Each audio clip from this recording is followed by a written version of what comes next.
Bem, pessoal, vamos então retomar nossa aula. E eu disse que quando voltássemos falaríamos sobre a absolvição sumária. A absolvição sumária não é um instituto desconhecido de vocês, evidentemente, porque já falamos sobre ela nos procedimentos ordinários, sumário, sumaríssimo. Mas a absolvição sumária, aqui no júri, ela tem algumas diferenças em relação ao que nós aprendemos de absolvição sumária nos outros procedimentos.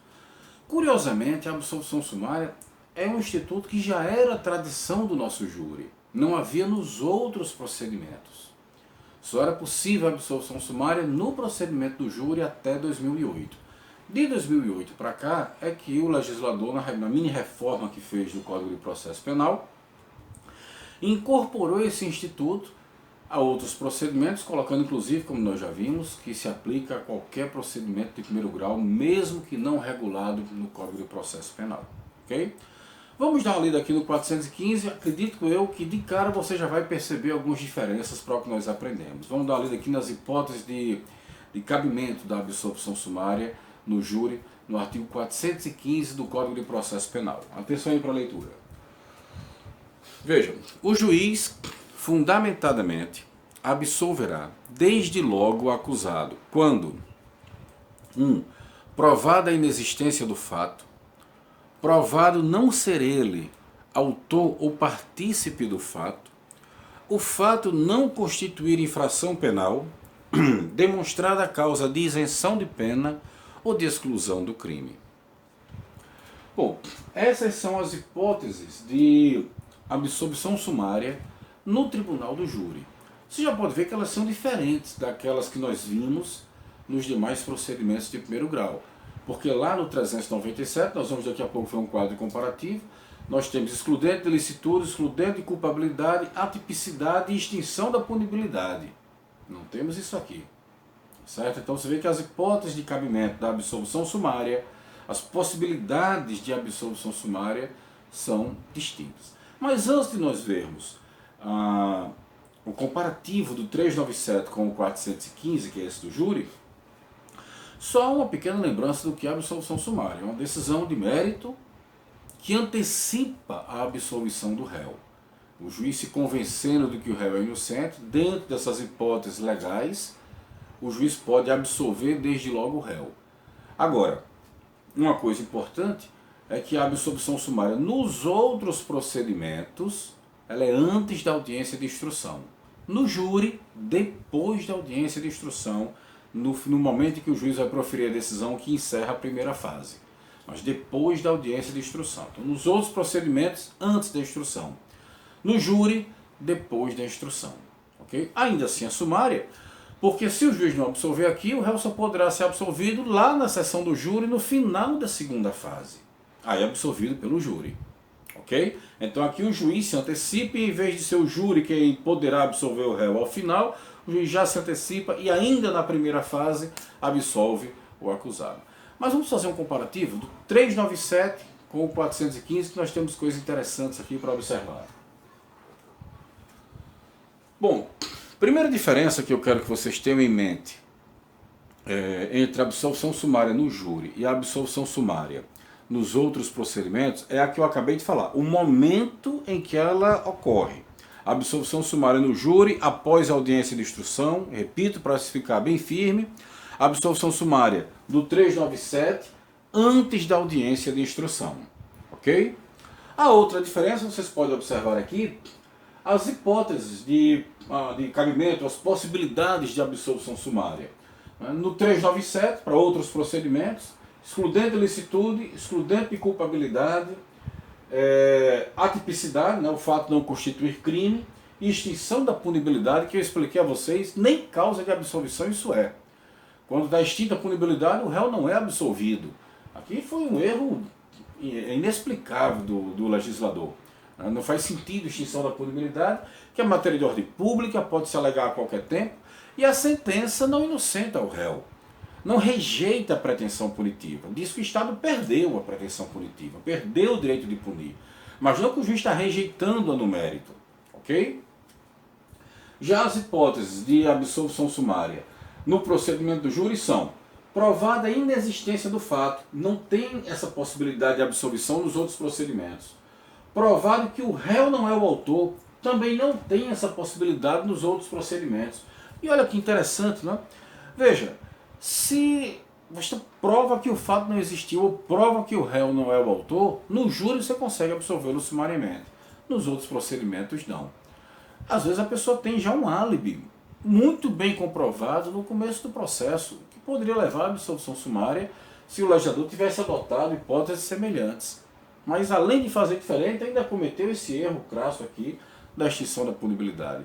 E eu digo isso porque eu já expliquei que a lei que modificou o artigo 397, colocando a absolvição sumária nele, incorporando aos outros procedimentos, ela entrou em vigor, ela foi, na verdade, publicada um mês depois da lei que alterou o procedimento do júri. Ou seja, o legislador fez uma primeiro, correta, e errou na outra.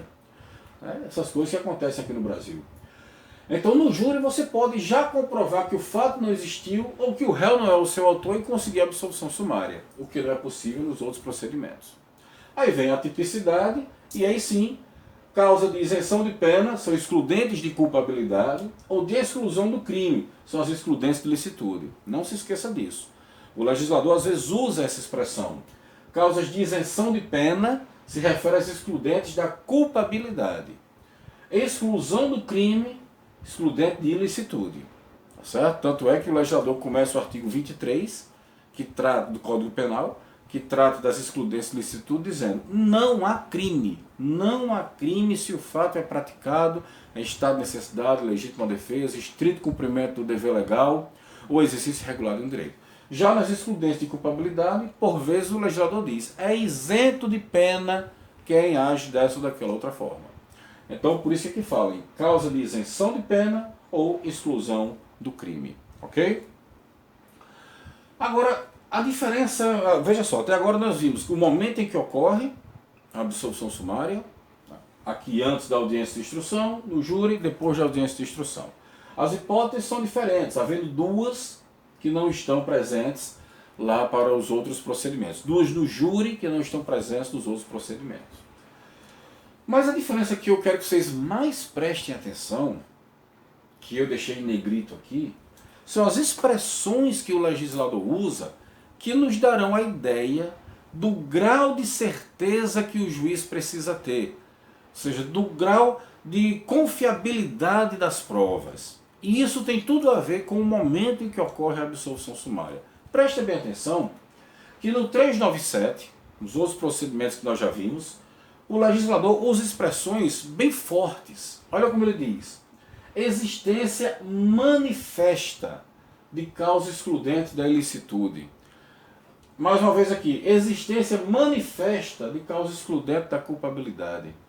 O que é uma existência manifesta?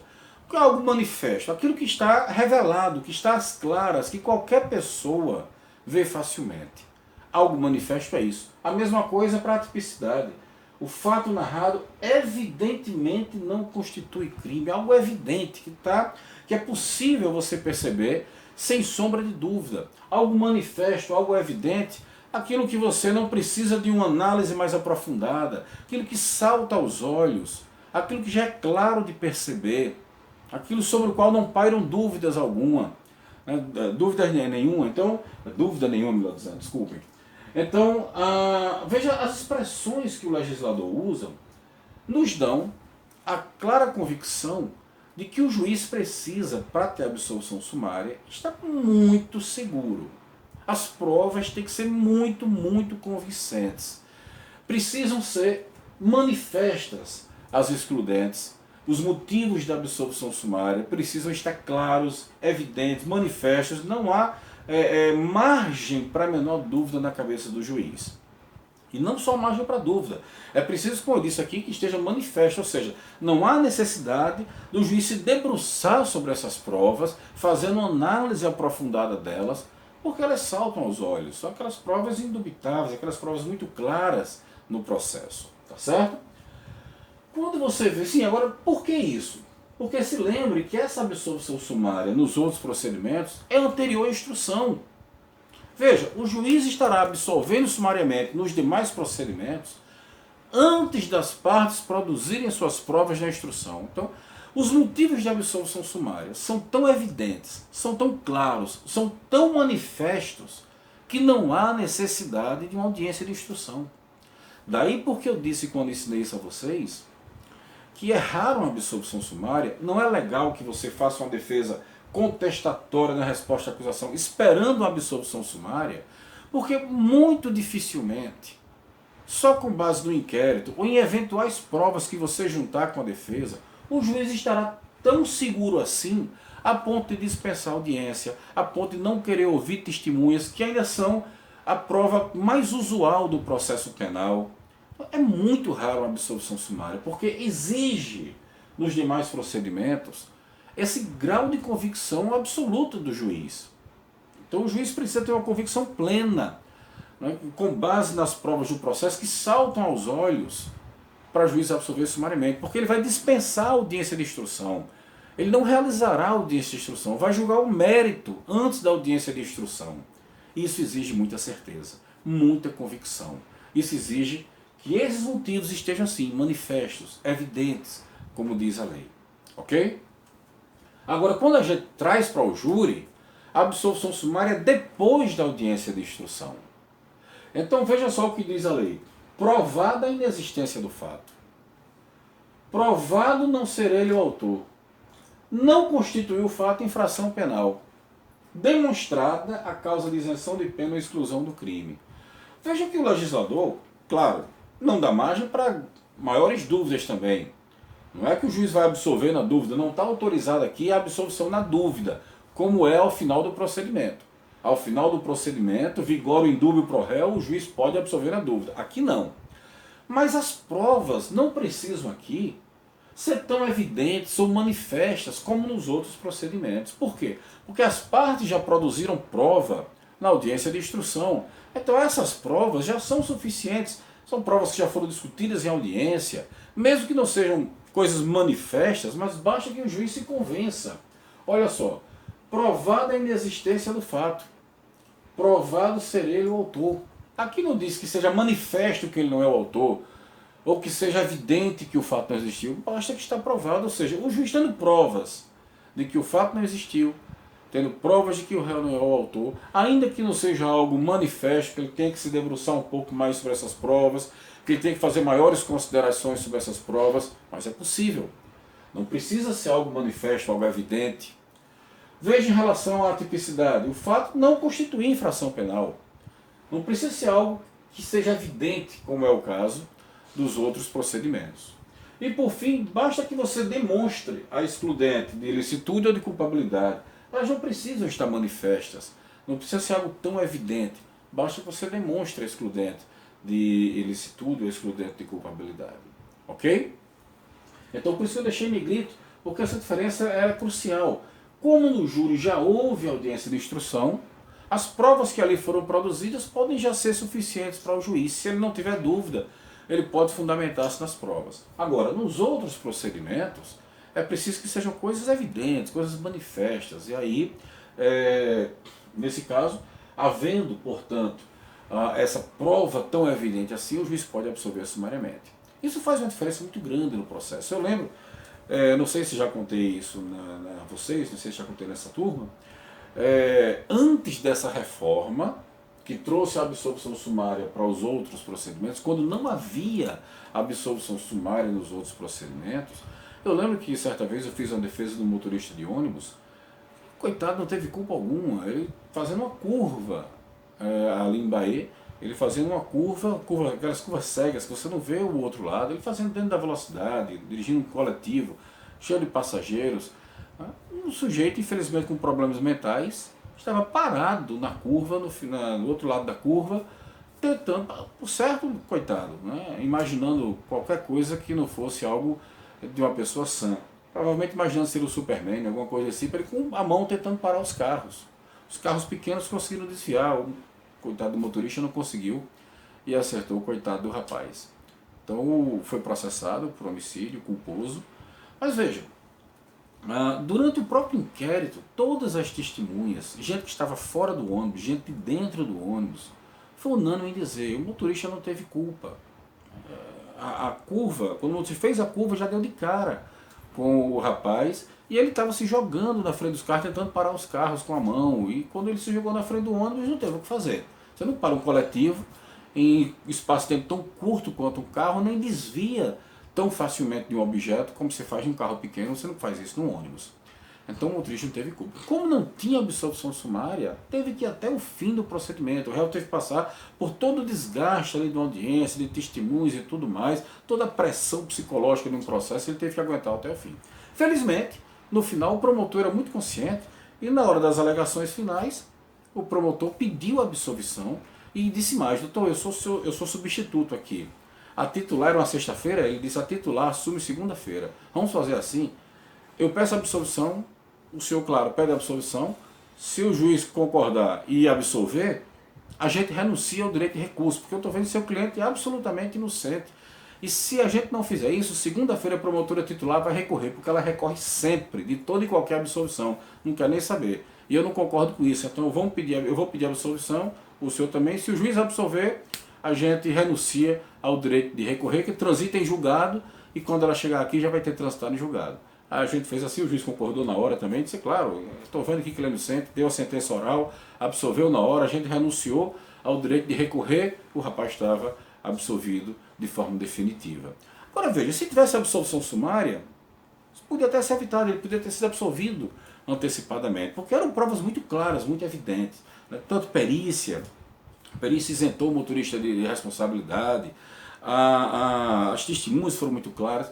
Mas uma vez que houve morte, o delegado teve que indiciar. Achou que tinha que indiciar, o Ministério Público denunciou, né? A promotora titular denunciou, mas aí quando veio o substituto, ele disse: eu estou vendo que evidentemente esse rapaz é inocente. Não tinha condição. Se fosse ele, eu me coloco no lugar dele. Se fosse eu, o que eu teria feito? A mesma coisa. Tinha atropelado do mesmo jeito, não tinha o que fazer. Então, veja como a absolvição sumária pode evitar realmente todo esse tipo de constrangimento.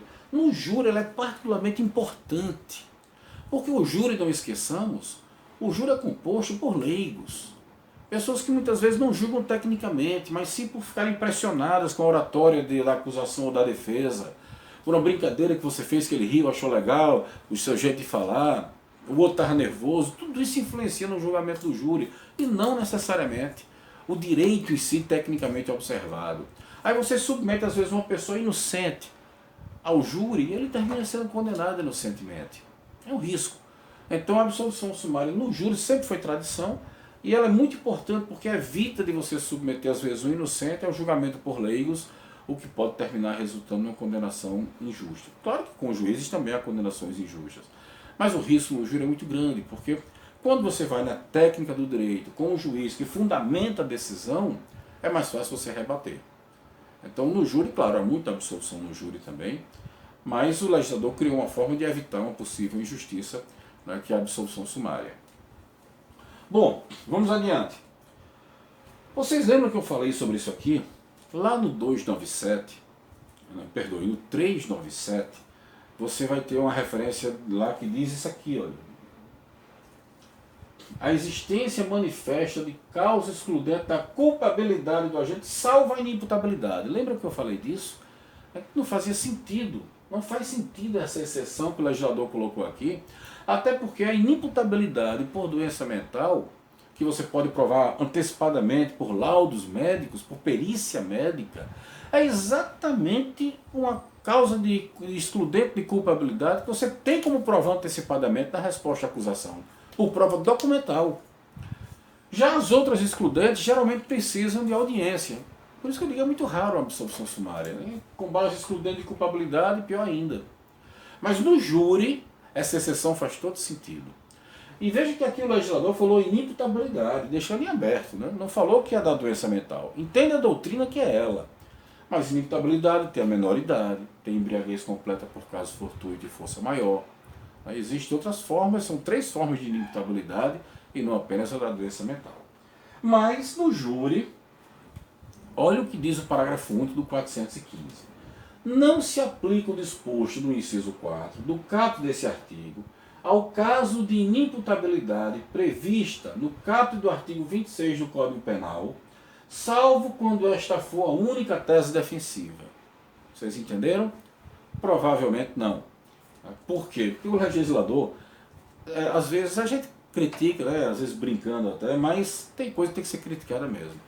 Leis têm que ser escritas da forma mais clara possível, da forma mais objetiva possível, para que qualquer pessoa, por mais simples que seja, consiga entender.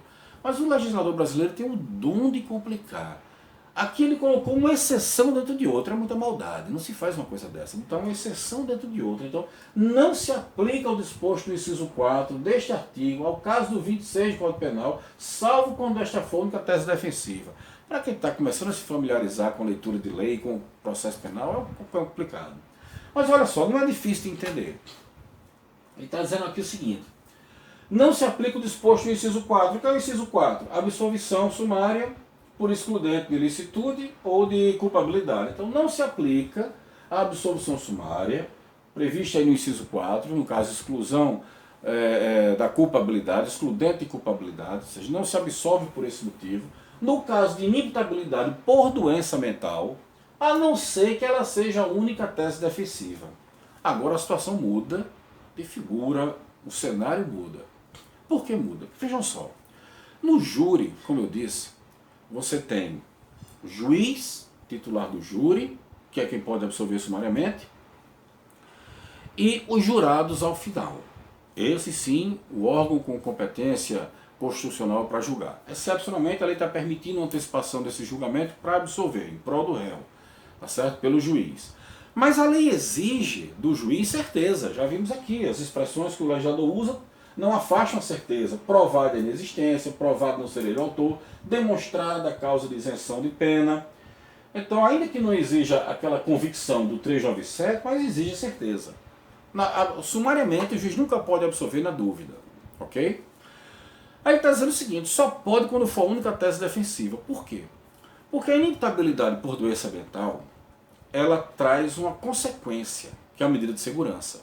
O réu pode passar por tratamento ambulatorial, pode ser internado no hospital psiquiátrico.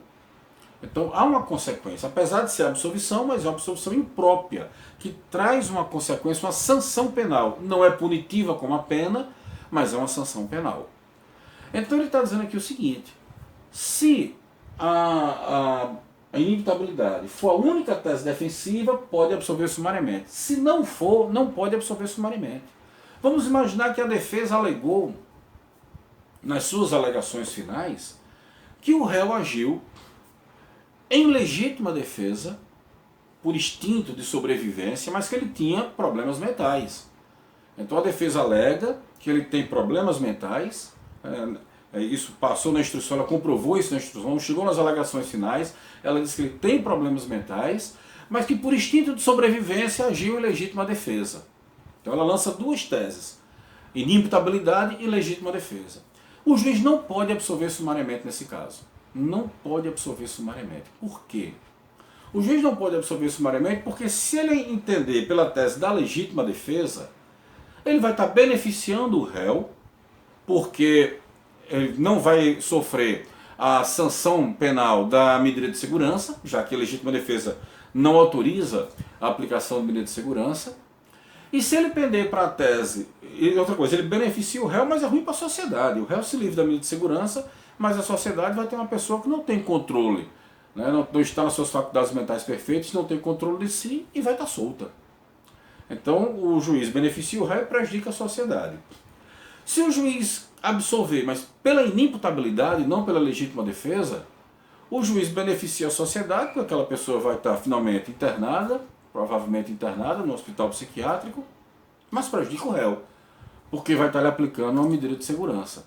Então, vai fazer o que nessa hora? Surge uma dúvida, e na dúvida o juiz não pode absolver sumariamente. Agora, se a defesa alegar apenas a inimputabilidade, se ela for a única tese defensiva, pode haver absolvição sumária por inimputabilidade. Por quê? Porque se a própria defesa está dizendo que o réu é inimputável e não está colocando nenhuma outra tese alternativa e mais benéfica para ele, a defesa está alegando somente isso, supõe-se que ela entende as consequências disso, entende as consequências do seu pedido, sabe que o réu pode terminar no hospital psiquiátrico e aceita essas consequências. Então aqui pode haver absolvição sumária. Por isso que não faz sentido essa ressalva lá no outro procedimento. Porque aqui, havendo dúvida, o juiz tem que deixar para o júri. Se está na dúvida por ter mais de uma tese da defesa, deixa que o júri resolve, é o júri que vai absolver. O juiz só pode absolver na certeza. Agora, nos outros procedimentos, ele não tem para quem deixar. Se ele está na dúvida, ele não pode absolver sumariamente. Tá certo? Então, a ressalva não faz sentido porque não tem outro órgão para que ele remeta, ele tem que resolver ali. Então, essa ressalva nos outros não faz sentido porque exatamente aquele tipo de prova, a inimputabilidade era a única que a defesa poderia comprovar antecipadamente, por prova documental. No caso aqui do júri não se trata disso, no caso aqui do júri é porque o juiz ele pode absolver sumariamente aqui, se a defesa demonstrar que quer isso, ou deixar para o júri absolver. Então no júri a situação é diferente, você tem essa possibilidade do juiz não absolver e deixar para o júri, certo? E nos outros procedimentos, o juiz é quem tem que absolver se ele tiver convicto. E essa convicção, a inimputabilidade é a excludente que tem mais facilidade da defesa comprovar. Então não faz sentido aquela ressalva do 397, mas faz sentido a do parágrafo único do 415. Ok? Bom, eu vou dar uma parada por aqui.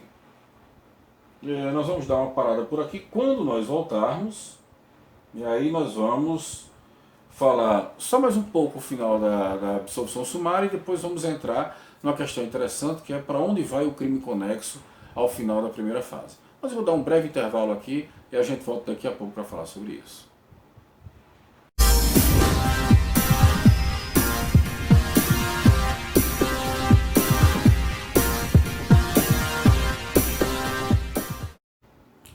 Bem pessoal, vamos então para a última parte da nossa aula. Nós paramos tratando, né, dessa diferença entre as exceções quanto à inimputabilidade no 415 e no 397. Eu até tinha colocado lado a lado os dois aqui para vocês observarem, mas já expliquei essa diferença. Falta para encerrar a absolvição sumária tratar do efeito da absolvição sumária. A absolvição sumária ela é uma decisão de mérito, portanto extingue o processo com resolução de mérito, fazendo coisa julgada formal e material. O réu absolvido sumariamente, ele não pode ser novamente processado por aquele mesmo fato, né, por aquelas mesmas, os mesmos crimes que foram imputados a ele. Os mesmos fatos que foram descritos no outro processo não podem ser repetidos numa outra ação. Então, observem bem a diferença substancial entre a absolvição sumária e a impronúncia.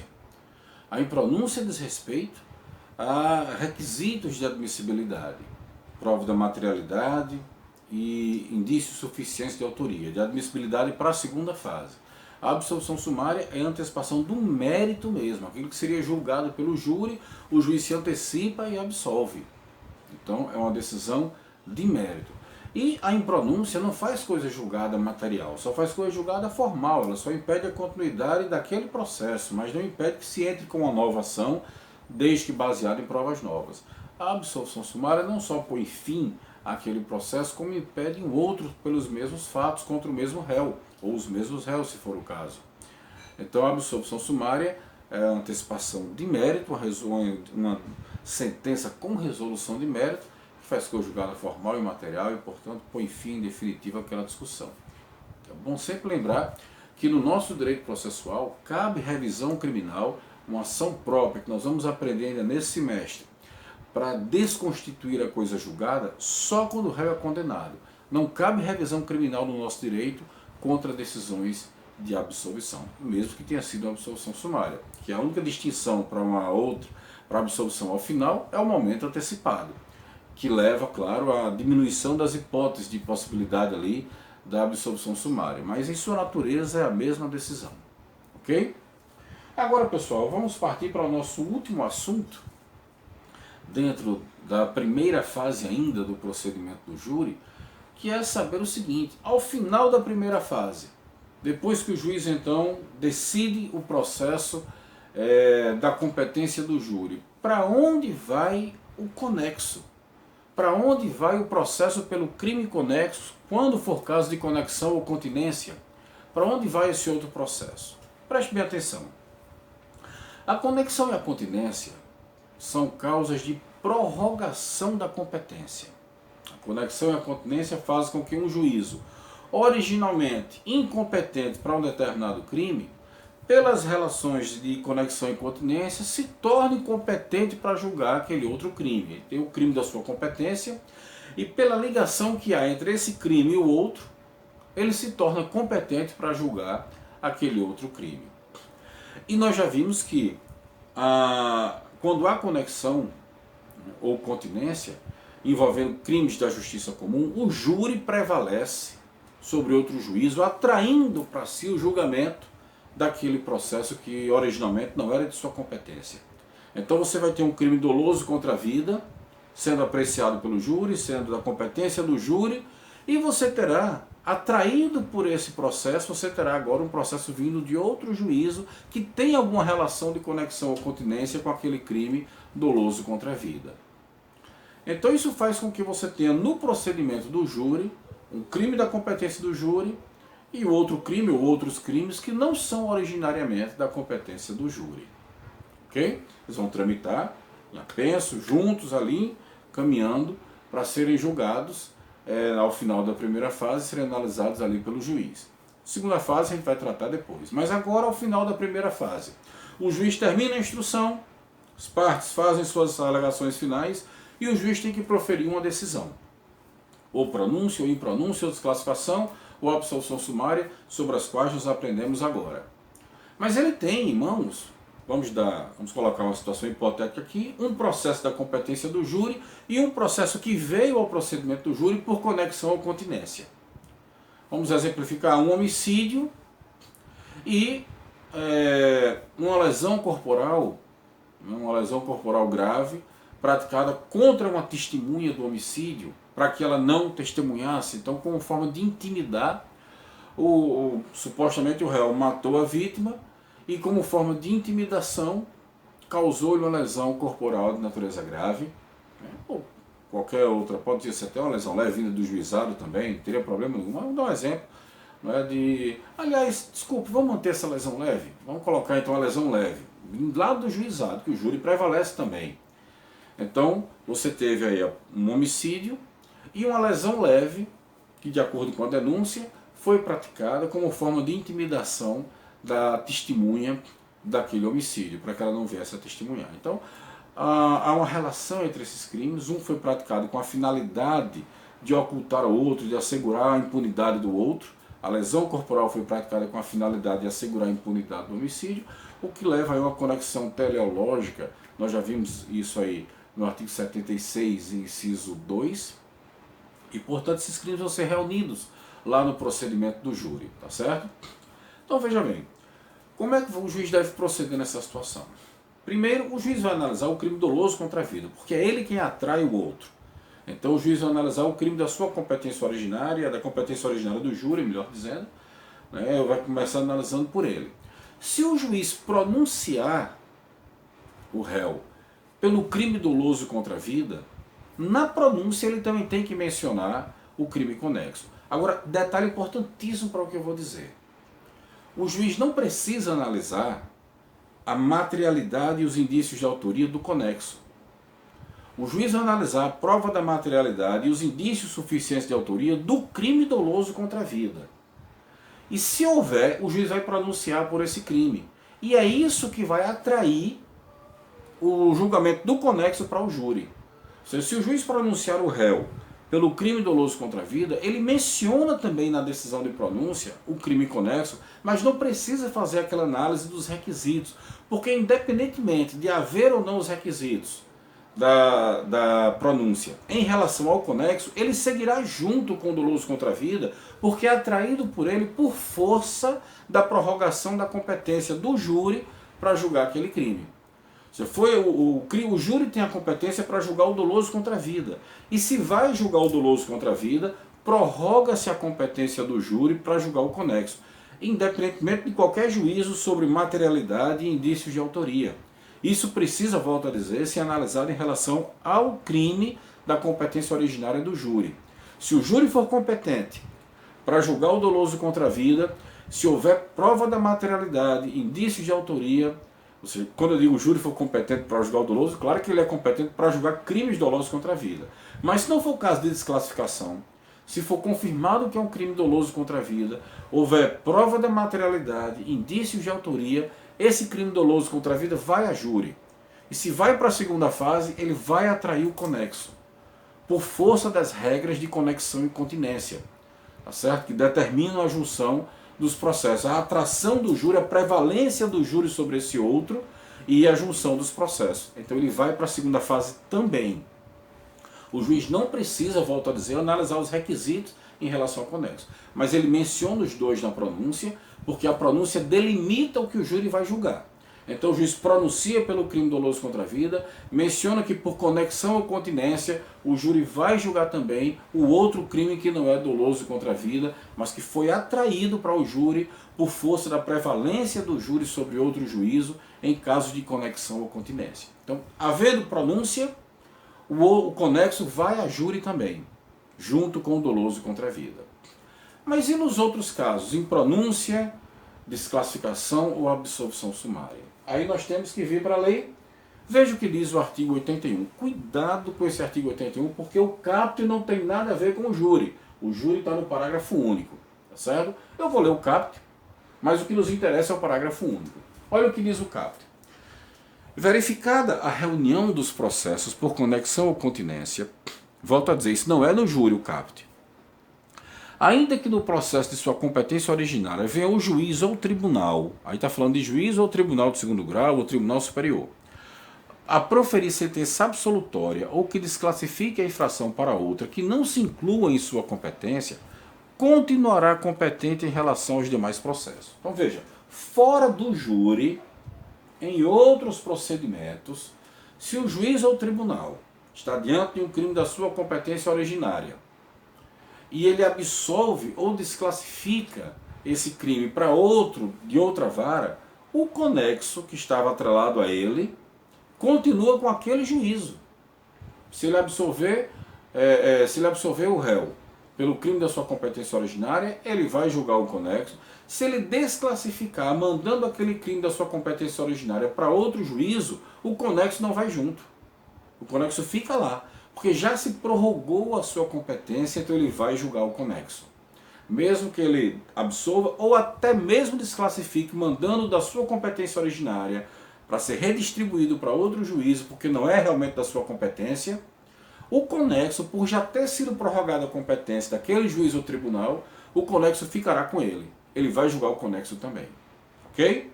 Isso fora do júri. Como é no júri? No júri você tem que observar o seguinte: o juiz que vai dar essa decisão ao final da primeira fase, em tese ele não é o órgão com competência para julgar. A lei permite o julgamento de mérito, excepcionalmente no caso da absolução sumária, por ser em favor do réu. Agora, o órgão julgador é o júri lá no final, não é o juiz. Então vejam que se o juiz pronuncia, o júri quem vai julgar e isso atrai o conexo para lá. Mas se o juiz tomar qualquer outra decisão que não seja pronúncia, o júri não vai julgar. E o conexo estava ali só por força da atração do júri.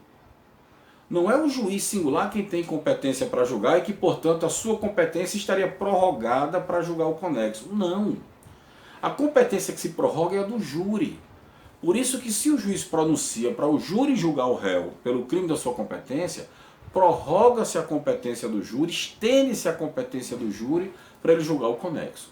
Mas se o júri não vai julgar, seja por impronúncia, seja por conta da desclassificação, seja por conta da absolvição sumária, se o júri não vai julgar aquele crime que originalmente era da sua competência, o que é que vai se prorrogar então para poder julgar o conexo? Nada. A competência do júri não vai ter para julgar o conexo, porque com impronúncia, desclassificação ou absolvição sumária, o da competência originária não vai parar lá no júri. Então faltaria o crime que atraísse para o júri o conexo. Então o júri não vai julgar o conexo. E o juiz da primeira fase, o juiz titular da vara do júri, ele não vai poder julgar o conexo? Não. Porque não tem competência ele para julgar nem o principal, que era da competência do júri, quanto mais o conexo. Que ele não tem competência para ser prorrogado. A absolvição sumária é uma exceção que a lei permite, mas a lei não permitiu que se estendesse a sua competência para julgar o conexo. Olha só o que é que diz o parágrafo único. reconhecida inicialmente ao júri a competência por conexão ou continência, o juiz, se vier a desclassificar a infração, aqui está falando da infração da competência originária do júri. Então, o juiz, se vier a desclassificar a infração, ou impronunciar ou absolver o acusado, de maneira que exclua a competência do júri, remeterá o processo ao juízo competente. Que processo é esse? O conexo. Esse aqui já foi absolvido, impronunciado ou desclassificado. Sobrou o conexo. O que é que ele faz? Envia para o juízo competente. Então, vamos lá. Se pronunciar, o processo da competência do júri vai para o júri. E o conexo vai junto, porque o júri atrai para si. Se impronunciar, vamos colocar no exemplo que eu tinha dado, homicídio com uma lesão corporal leve que veio lá do juizado. Se impronunciar, o homicídio vai estar extinto sem resolução de mérito. E o conexo, ele pode impronunciar pelo conexo? Não, porque essa análise ele não faz no conexo, ele só faz no crime doloso contra a vida. Então, se impronunciar o réu pelo crime da competência originária do júri, o conexo ele manda para redistribuição para que volte para o juízo que for competente. Ele remete para o juízo competente. Ok?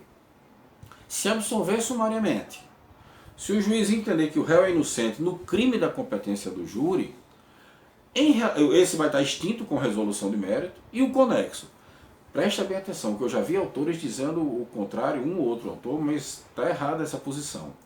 Se o juiz absolver o réu sumariamente do crime da competência do júri, esse crime vai estar extinto com resolução de mérito. E o conexo, ainda que haja prova da mesma excludente ou de outra, em relação ao conexo, ele não pode julgar. Ele tem que remeter ao juízo competente.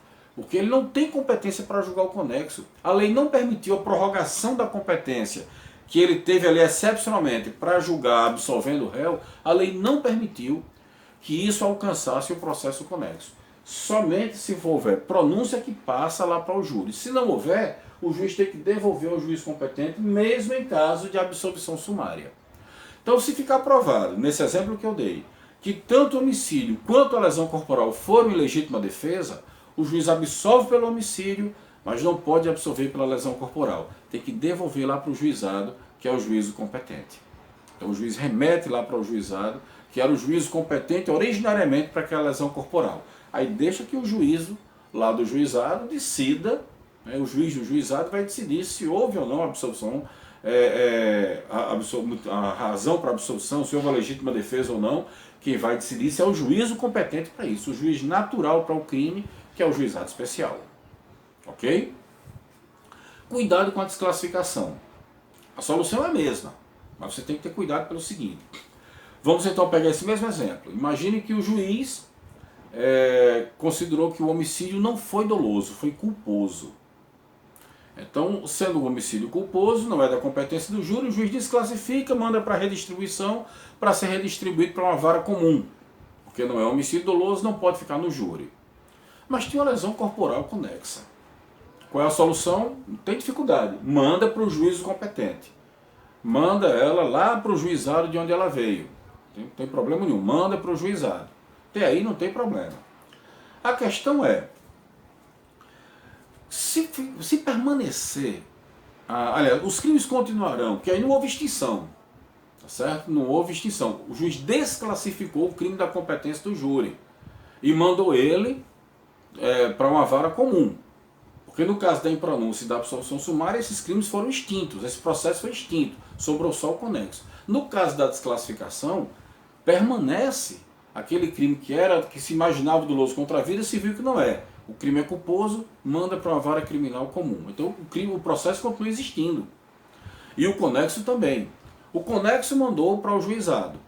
O da competência do júri foi redistribuído para outra vara. Mas como é que fica a conexão e a continência? Bom, veja bem, primeiro você tem que observar se permanece a conexão e a continência. Pode ser que não. Veja esse exemplo que eu dei. Nós falamos aqui que houve um homicídio. E supostamente a vítima teria ameaçado a testemunha para assegurar o homicídio. Tá certo? Bom, é possível que permaneça a conexão nessa situação.